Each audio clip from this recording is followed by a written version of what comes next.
seen nañ ko tey jii Guy Marius Sagna la ñuy waxtaanee ñu affecté ko fële ca Kédougou activiste bu mel ni jot na note de service bi septembre ba léegi. depuis septembre ba léegi la ko daal di jot comme ni ko note de service bi daal bi nga xamante ne ministre bi ñu dénk wàllu wér-gu-yaram ak action sociale mi di Abdoulaye Diouf Sarr moo ko signé ñu ne daal monsieur Guy Marius Sagna donc moom mi di assistant social nekkoon. fii ci centre de promotion et de réinsertion sociale bu Liberté 3B dañ ko daal di affecté service régional bu action sociale bu Kédougou donc note boobu noonu day jël effet rek à compter de la date de signature maanaam depuis le 28 septembre normalement Guy Marius Sagna est affecté donc à Kédougou. alors mu doon benn affectation bi nga xamante ne ñu bëri ñu ngi koy ñaawlu ndaxte kii di Momar Dieng nekk journaliste à impact.sn ne affectation boobu noonu ñaaw na rafetul dara ci ki ko def. mu koy dippee même violence noonu la ko daal di qualifié kii di Mbaye Sylla Khouma nekk économiste moom nee na jamono parti socialiste sax kenn xalaatul woon ne Landing Savané mi nekkoon directeur général statistique nekkoon tamit secrétaire général AJ/PADS te plusieurs fois candidat présidentiel contre Abdou Diouf moom xalaatuñ ko woon génne ci boobule direction bi bu nekkoon kii di Alioune Tine bi nekk Africa Jom Center mi ñu nar a recevoir ci kanam moom ne que on disait du parti socialiste que état parti la woon waaye ñoom au moins dañ doon distinguer mérite ba pare dañ ko doon teg ci kaw li jëm ci wàllu partisan donc loolu tamit lay qualifié état de droit mu mel ni daal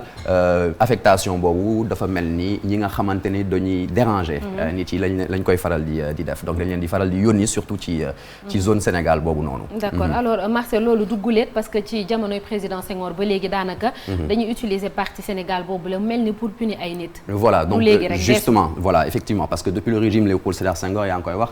dafa mel ni daal bu ñu bëggee punir nit daal la ñuy yóbbu nit yi lañ leen di yóbbu foofu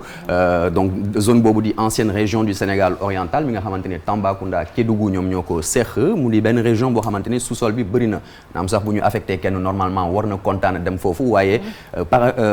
kii bi mooy paradoxe bi mooy population yi askan bi foofu ñi fay yeewoo firndeluñu ne que sous-sol bi dafa riche ndaxte dañuy gis ne déséquilibre dafa am ndaxte population yi dañoo pauvre pendant que région du sous-sol bi moom dafay daal di riche donc ñu ñëwaat ci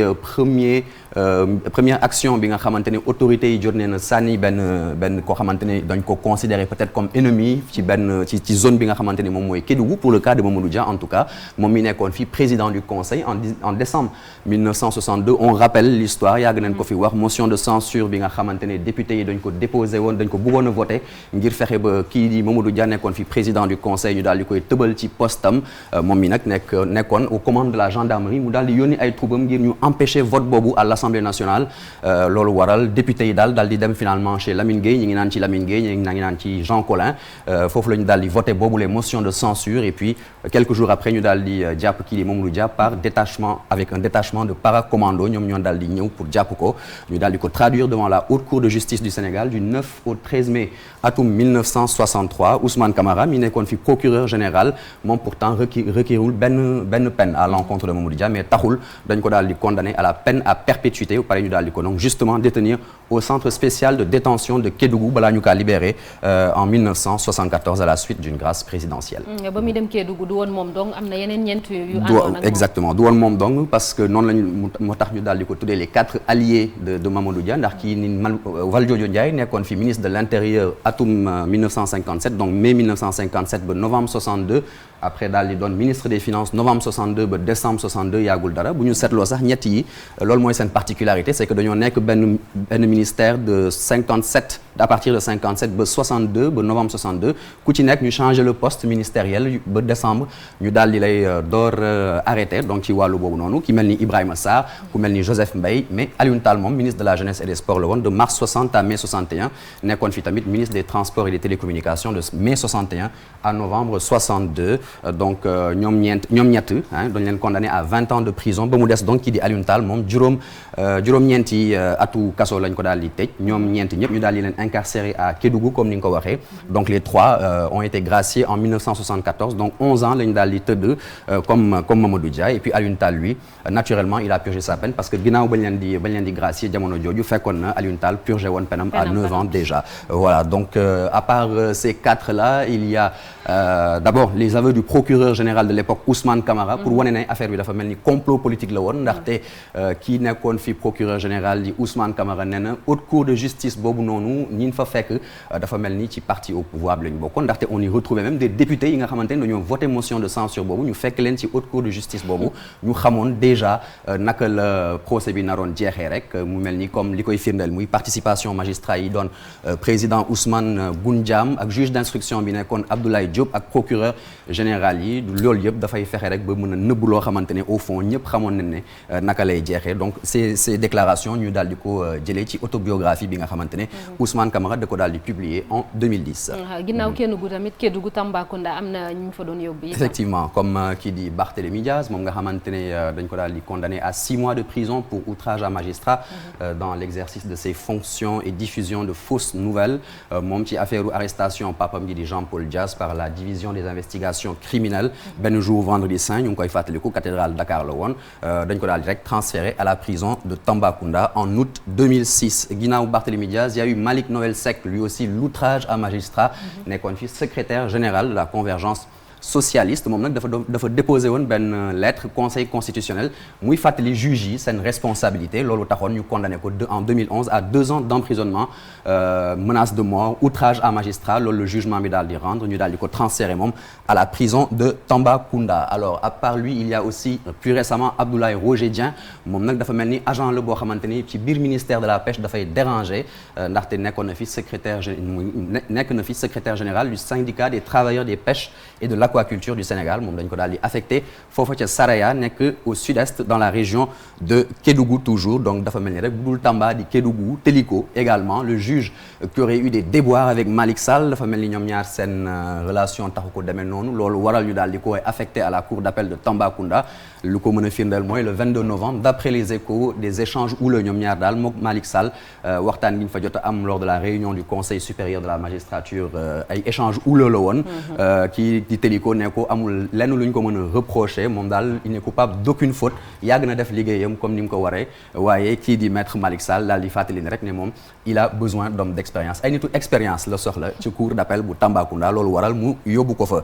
ñu jeexale soxna Ndaata ci le ressenti local ku mel ni Karim Camara nekk fi écrivain et activiste loyal mu mel ni daal moom nee na aux yeux des autorités qui nous gouvernent Kédougou daal dafa yàgg doon benn terre boo xamante ni punition la ñoo xamante ni dañ leen bëgg sacrifier ba ëllëg suñu autorités yi dinañ continuer di gëm na ne Kédougou benn endroit la pour isoler ñi nga xamante ne ay rebelles lañu par rapport fi ñu jógee ci coalition au pouvoir il est triste en tout cas de voir que sa région est traitée comme une terre d'asile pour opposants noonu la ko daal di décrire kii di Karim Camara nekk écrivain et activiste local. Ce sera très compliqué Marcel ñu mën a dissocier ñaari images yooyu la Chérif bañ fi affecté Souleymane Téliko ñu ngi ko doon waxtaanee bañ naan non bu ñu jàpp yooyu mais aussi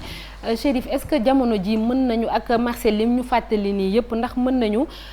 jàpp ni loolee bu ko gouvernement bi di def wala kilifa yi di def séntuwuñ ci affaire punition affaire politique ndax dafa mel ni mënuñu koo dindi ci xelu nit ñi rawatina ñi nga xam ne ñoom ñoo fa dëkk ndax ñoom loolu lañ jàpp surtout. Bien sûr que sanction lañ ko mën a considérer le principe mooy dama jàpp ni bu fekkente ne da nga nekk fonctionnaire bu état bu Sénégal ñu lay fay fu ñu la mën a affecté ci biir réew mi da nga fa war a mën a dem parce que ñi nekk Ndakaaru gënul ñi nga xam ñoom ñoo nekk ci biir réew mi fu mu mën a doon mais pratique yi nii muy demee ni au fur et à mesure qu'on avance ñu gis ni koo xamante ni jàpp na ni déranger nga rek ñu toxal la fa ñoom ci boppam ñoom ñooy stigmatiser ces localités là ñoom ñi nga xamante ñoom ñooy kilifa yi boo jëlee kaaw gi Marius Sagna je peux dire que man maa ko annoncé affectation parce que bërki dem bi nga xamante ne ñi ngi doon recouper l'information parce que gis na note de service du circuit ci réseaux sociaux yi on l'a appelé pour vérifier lui il n'était pas au courant bi ni liir bi demee ba ci matricule mu ne kooku de man la kon dañoo jël décision bi septembre ba léegi décembre ñu ko koy door a yëgal te moom ci presse bi sax la ko yëgee ci réseaux sociaux yi la ko yëgee ci réseaux sociaux yi parce que quand on l'a appelé pour vérifier parce que doo gis rek et c'est pas normal di waaw bu recouper donc loolu mooy violence bi gën a garaaw donc muy loo xamante ne je pense que nit ki boo koy affecté moom nga ko war a jot avant nit ñi di ko jot ci réseaux sociaux yi bi ñëwee ba ci matricule bi la ne kooku de man la donc après ci la tàggoog moom doo ko mën a publier l'information muy loo xamante ne je pense que ak Téliko aussi c'est la même chose bu dee tamit wàllu kaso yi la ça montre que donc conditions carcérales yi fépp la taree fii ci Sénégal mais ci zone boobu la gën a taree moo tax képp koo xam ne jàpp na la ñu yóbbu la te loolu dañ ko gën a mën a jooyante bu dee kaaw Guy Marius Sagna ak Soxna Naata il sera beaucoup plus dangereux à Kédougou qu'à Dakar ndax Kédougou boobu moom li mën a wax mooy miin yaa ngi fa la ñu nëbb yëpp fa la nekk di parce que contrat minière yaa ngi fa et cetera te ku ne xam ne moom la taxaw am na ñoo xamante ni il va quand même ànd ak askan wi su ko defee donc danger la boo xamante ni mu nekkoon Dakar gi moom moo tane bul fàttali ni gii aussi il a été assistant social à Sédhiou li taxoon ñu jëlee ko fa Eva Marie Coll Seck moo ko indi woon fii ci Ndakaaru à l'époque aussi da doon mëne ay grève di ànd ak askan wi ñëpp topp ko bi ñu ko indee fii tamit joxuñ ko dara ñu bàyyi ko muy taxawal saa su nekk donc moom moo indi la situation je pense que lii c'est contre-productif nit ki aussi comme exemple bi ngeen fi joxee ay landing sax fan il faut qu'on soit un peu élégant dans un pays on a besoin d'opposants on a besoin d'activistes des fois sax ñoom ñoo aider le régime parce que yi ni dem na ce régime bi mën na ci sukkandiku pour jooyante li nga xamante ni moo xaw a dëgër fii ci réew mi et on n'a pas besoin quand même d'instrumentaliser que ça soit la justice wala l'administration pour di punir ay nit parce que c'est pas leur rôle n'est-ce pas Martial merci Cheikh da nga ci bëgg a sànni kàddu waaw vas-y Cheikh c'est surtout message bi ñuy lancé man population bu Kédougou man moo ma ci gën a métti quoi parce que quand il y a ay élections wala on voit les autorités se déplacent dañuy ñëw foofu di def ay meeting tout ça promettre leen monts et merveilles mais on a l'impression que léegi kon tund boobu dañ ko jël entretenir ko def ko genre geôle wala lieu de punition boo xam ni on vous fait souffrir te xamuñu au nom de quoi parce que c'est des populations qui ont droit à tout, au confort, à la santé, aux commodités, au développement, aux commodités. Mais c'est comme si amuñu droit boobu que way dëkk boobu maanaam tund boobu dañ ko jël jagleel ko pour noot ay nit quoi te à chaque fois suñu bëggee seen baat dañuy dem foofu di fa battre campagne uniquement pour ñu voter leen et ça c'est aberrant c'est vrai que c'est un lieu boo xam ne ni qui ne en matière de climat c'est pas l'idéal il fait très chaud Fatou Kiné jàngee nga fa xam nga ni aussi en dehors du climat aussi fa la dëkk mais ils ont droit au confort au bien-être te état bi moom moo ko war a def ndaxte Kédougou ci Sénégal la bokk effectivement merci beaucoup Fatou Kiné nekkoon na fa xam nga ni tam même en dehors du climat et tout nekk na dëkk boo xam ne neex nañu fay dundee parce que Dakar ñëpp xam nañ dafa stressant gis nañ keroog découverte bu am solo bi Ibrahima Diabakhate def foofule donc il est temps quand même qu'on les respecte davantage que ça soit Kédougou ou Tambacounda merci beaucoup Martial Famba merci à toi Sokhna Nata léegi dañuy jàll ci beneen ponk muy de quoi est-il le nom